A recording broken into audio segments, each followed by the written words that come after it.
Today traverse the treacherous terrain of the Ukrainian Armed Forces, tarnished by the tantalizing temptation of theft.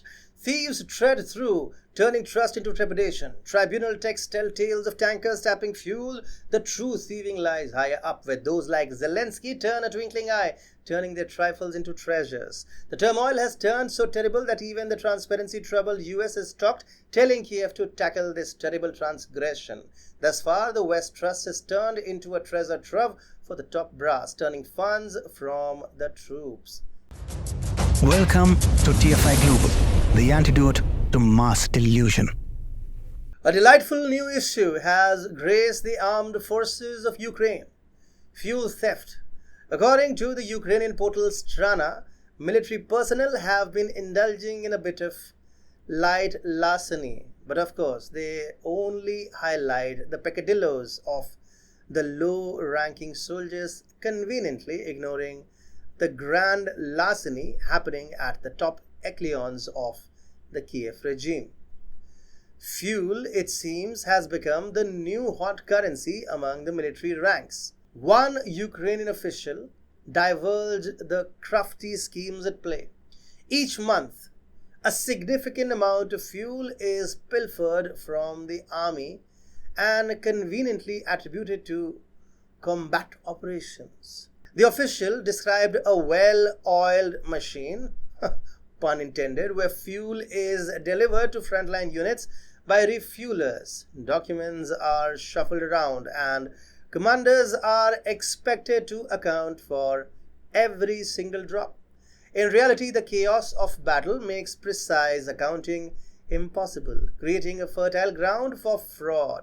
The military command, aware of these shenanigans, is supposedly keeping an eye on things. The stolen fuel, as one soldier gleefully noted, becomes an unspoken bonus to their paycheck. Strana's foray into the court registry uncovered numerous cases of fuel theft, revealing the extent of this rampant corruption. One such case involves a driver of a military tanker who siphoned off 1,200 liters of diesel, planning to sell it for the princely sum of 50 hryvnia, which is $1.24 per liter. Another enterprising soldier made off with 500 liters, and a senior combat medic masterminded a whole operation specializing in fraud. Naturally, these cases only scratch the surface, focusing on the lower ranks, while the higher ranking officials, perhaps including President Volodymyr Zelensky himself, continue expanding their real estate portfolios. The situation is so dire that even the US, not exactly known for its squeaky clean transparency, has felt compelled to step in. Brent Neiman, Deputy Undersecretary for International Finance, recently returned from Ukraine and gave a stern speech about the need for Kiev to, quote-unquote, reduce the likelihood for conflicts of interest and corruption. This urgency is particularly pronounced as the US presidential elections loom and the Biden administration is keen to justify the hundreds of billions in aid sent to Ukraine. Neiman emphasized that budget assistance from the US, Europe, and international financial institutions is intended to support Ukraine in implementing key reforms. Zelensky, who initially won on an anti-corruption platform in 2019, now finds himself at the apex of the corruption pyramid. To maintain the facade of a crackdown, he fired Ivan Bakanov, the former head of the State Security Service, in July 2022. Other top officials have also been shown the door, including Agriculture Minister Mykola Solsky and high-ranking SBU official Ilya Vityuk. Despite the West's generous financial support, Ukraine remains one of Europe's most corrupt countries. The West, ever the optimist, believed that war would miraculously cleanse Ukraine of its corruption.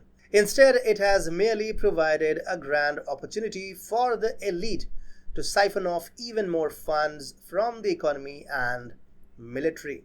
As the European parliamentary elections wrap up and focus shifts to the upcoming US presidential elections, the billions of dollars funneled to Ukraine will undoubtedly become a hot topic.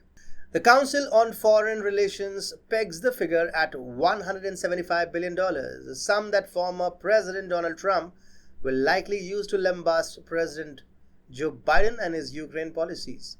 Washington's frantic push for Zelensky to clean house will likely come to naught as the Ukrainian president himself is neck deep in the mire of corruption.